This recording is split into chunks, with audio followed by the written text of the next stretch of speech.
Welcome, everybody, to this next chapter in A Call from the Stars, A Call to Arms. Chapter 12 Point of View Alien Female.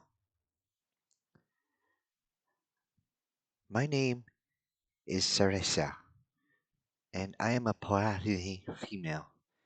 Uh, I am so grateful to the humans for getting us free.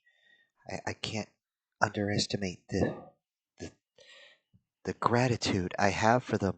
It's incredible. The horror that we suffered to those that followed us is just, oh, I can't explain it much more than saying it was horrible. We are not a strong people. We're not uh, as physical. We came from a prey species. There's not much around our planet that we need to do except to run, which is why we're so thin. It's just, but once we were subjugated under the enemy, they did things to us, forced us to work in places that was too small for them, beat us into the ground when we couldn't move fast enough. And to our females, they did horrible things. To our young, were beaten. Sometimes it was even worse.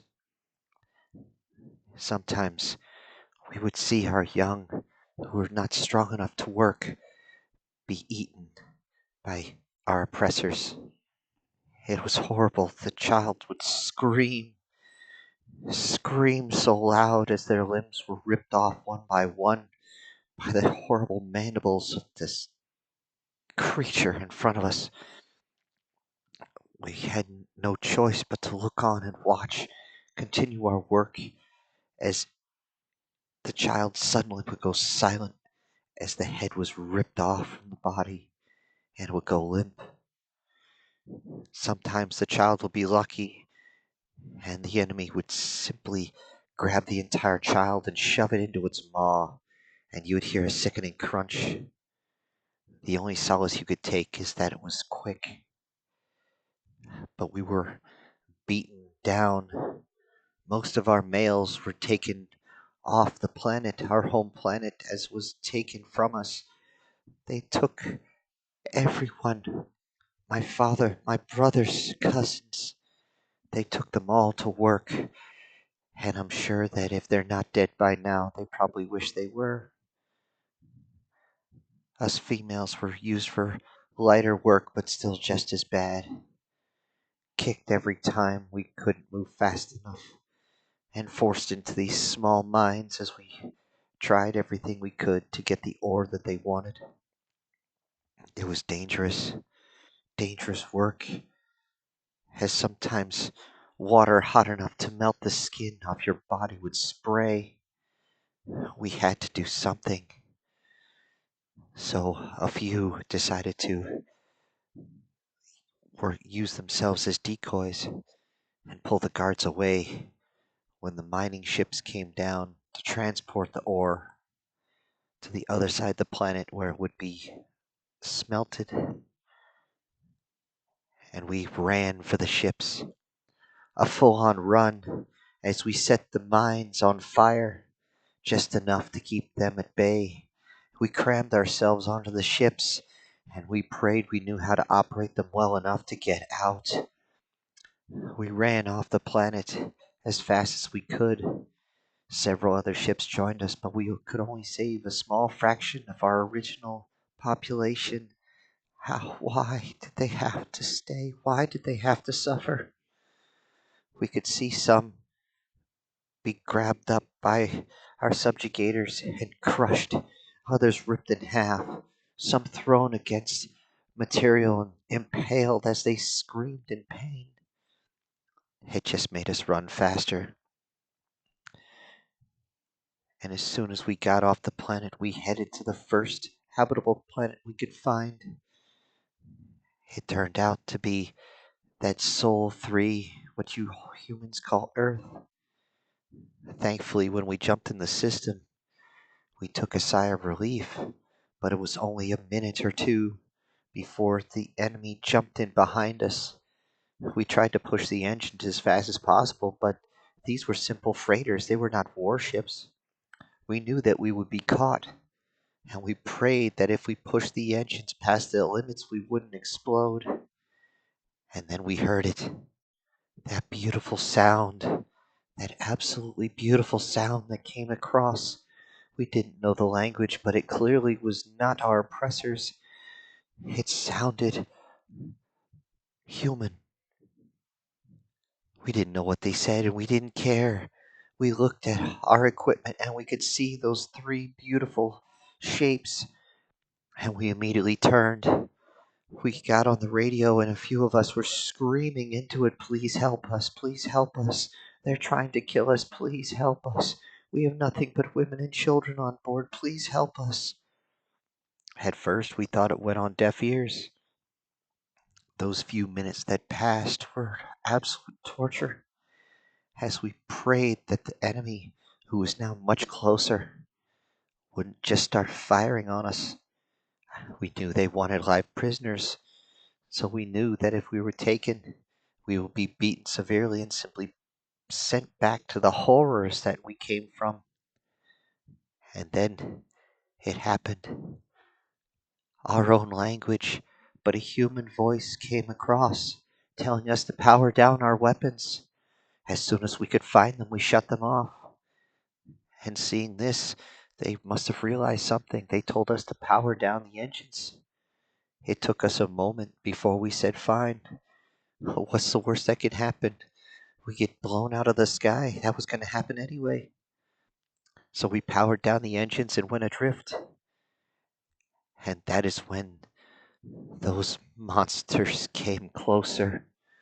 We could see on our sensors, but we didn't have to use the sensors. They were close enough. We could see them now. They got closer and closer. But then the human ships, they moved in closer as well.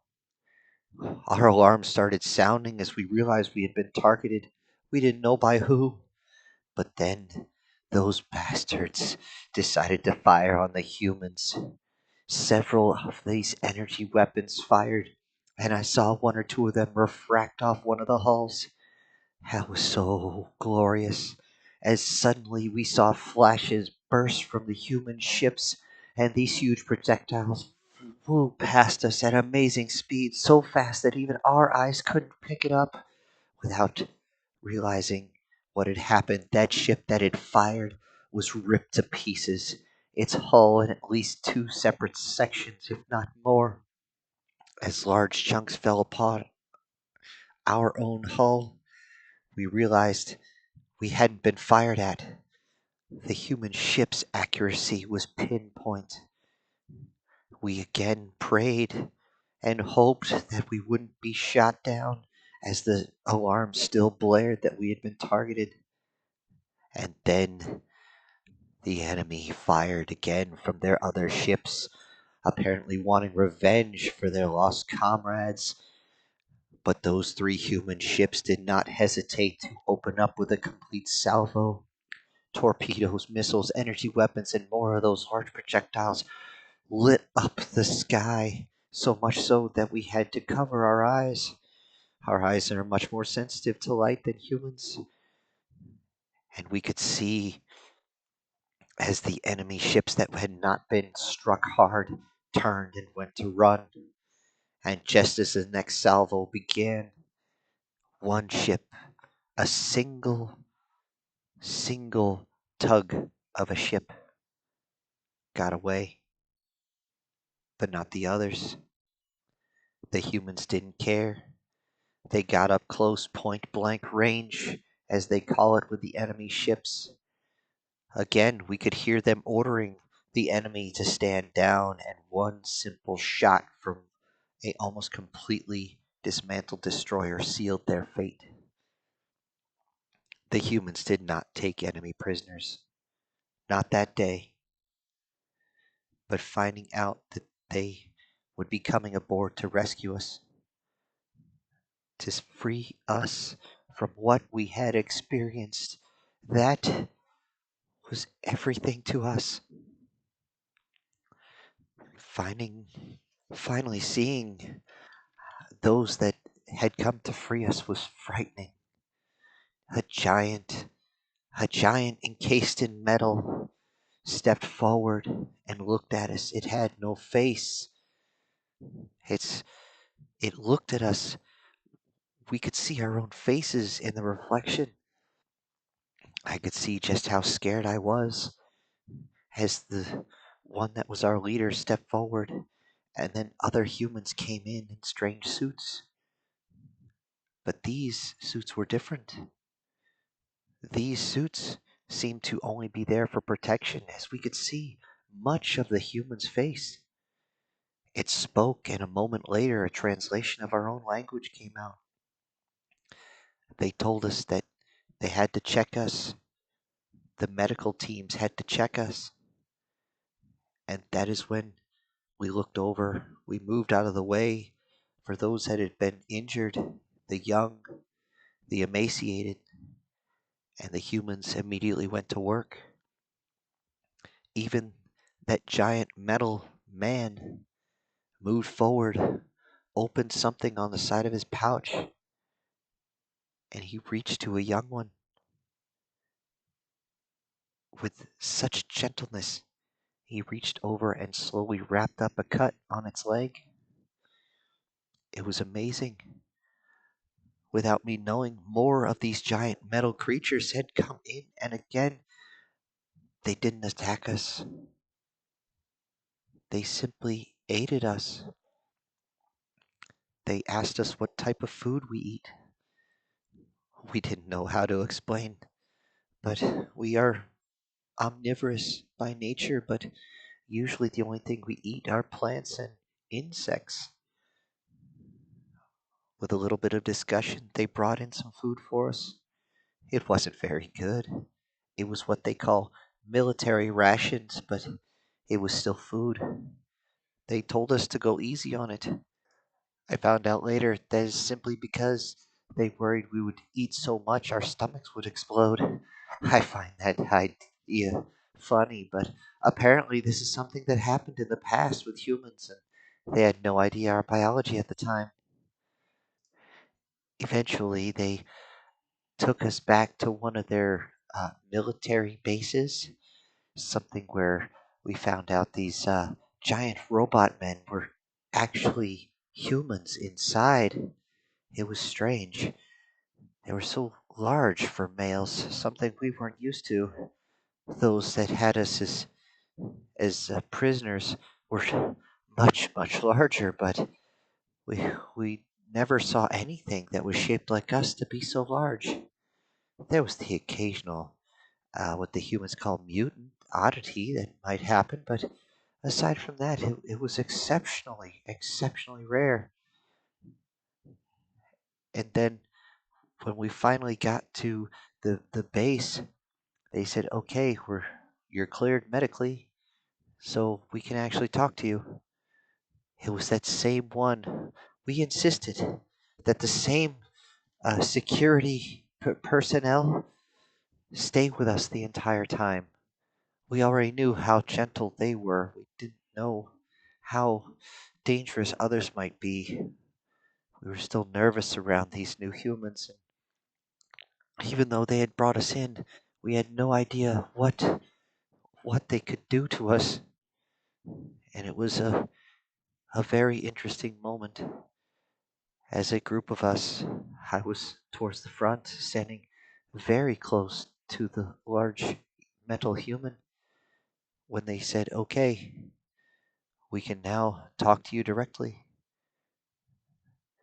The helmet was taken off. I thought it would fold back or away, but no, he fully removed the helmet. It came off with an almost pop.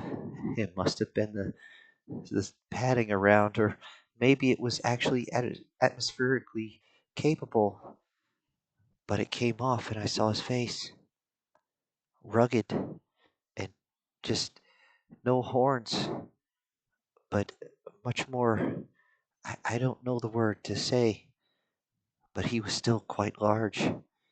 The rest of his security, as he calls his subordinates, took off their helmets so we could see. It was the first time we breathed each other's air. And the medical staff as well opened up their suits so we could see their faces fully. The first time outside of a screen. It was something else to know that they trusted us so much that they would share their air with us, to be around us without fear, but also without hostility. It was something else, but then something started to happen. You could see it around the room. I felt it myself. Our bodies were getting hot, hotter as things went on. The armored human reached up and grabbed me as I was starting to get shaky. I was having trouble staying on my feet. He raised me up as I fell against it. I reached up, not more than an arm's reach away from his face. I reached up and it was something about the smell. It made us want to mate. We couldn't figure out what it was. It actually scared the humans a little bit. They thought there was something wrong with us. They thought they had infected us. The medical personnel immediately started putting everything back on. The human I was with, he tried to put his helmet on, but I would not let go of his face. Those small ears I grabbed a hold of, and I wouldn't let go. He showed compassion. He was trying not to hurt me as he was trying to get my fingers away, but I kept pulling towards. He looked around. He started yelling at his own subordinates to cover back up, but they were already being leaned on by one of ours, several of ours, all of ours. All but our children were inexorably being pulled towards them. We couldn't understand. Eventually, they did get us off and seal their suits up, and they came in and checked us over and over again, and eventually the feeling subsided. They tested again, but this time it was just one. It was that same human. It was the same one I held on to, and he was ordering everybody to stay back. He again opened up his suit, but this time it was only his hand. Just the hand. He reached out and touched my face, caressed it, more like it. He started saying back to everybody how smooth our skin was, how soft our fur was. And yet, as soon as I could smell that hand again, it took over again. It started pulling me, not nearly as hard, but it was still there. We did not understand this, but eventually the medical staff figured it out. It was the fact that the humans secreted the same exact smell in their perspiration as we do when we are, well, ready to mate. So, simple security precautions were put in place. I still remember seeing the human as he took his helmet off. He looked at his men who had come in, most of which were only carrying light gear, and then he said something to them about throwing them out an airlock. I didn't understand. I didn't care. I was just glad that they took care of us. And it wasn't long before we could see the sunlight again on the military base we were at. It was wonderful. The sunlight felt great. Ah, to be free. There's already talk about bringing us back to Earth after we have been fully integrated. I can't wait. I can't wait to see their planet. I'm so excited to see the planet. To finally know what it's like to be free again.